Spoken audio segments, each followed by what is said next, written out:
A restful night's sleep can have an impact on all aspects of health. And joining me from the Sentara RMH Sleep Center to talk about sleep studies is Dr. Siddiqui. Thank you so much for joining me today. Thank you, Taylor. Thank you for having me. And I know I have some restless nights sometimes and probably would benefit from a sleep study, but what exactly is focused on in these sleep studies? So, Taylor, what a sleep study actually entails, it's a study done at the sleep center. So the patients or the individuals who want to do a sleep study come over to the sleep center. There are separate rooms, more like hotel rooms, where they spend the night. The technician hooks them up with some wires on the scalp and some other leads on them to monitor several different things through the night.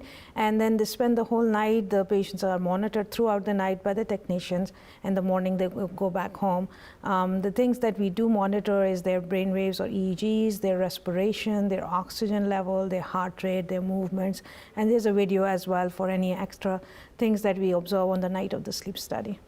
All right. And what can happen maybe after a sleep study? So those results might bring maybe some awareness to the person that's being tested on some issues they're facing that they're not even aware of. So what happens after that?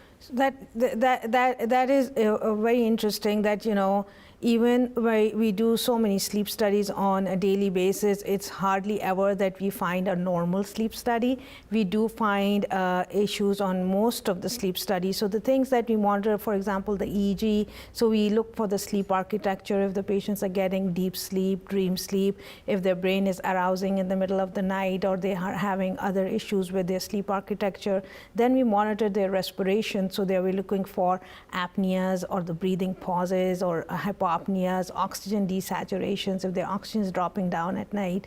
And then we look at their heart rate, if there is any heart rate problem through the night, as well as leg movements. So those are all the things that we gather. So a lot of information that we gather for just one night study. And based on that, we can make several different diagnoses on the patient. All right, it sounds very beneficial. So say if folks see this segment and maybe want to reach out to you all at the Sleep Center, what's the best way to go about that? So they can always talk to their primary care physician or primary care provider and then ask them if they need a sleep evaluation. They can also reach out to us on a direct line, and if they need sleep evaluation, they'll be seen by either me or one of our team members, nurse practitioners, and then they will be evaluated whether they need a sleep study, and then we will get them in to do the study. Most insurances do cover that, but we make sure that we do that part before we bring them in to do the study.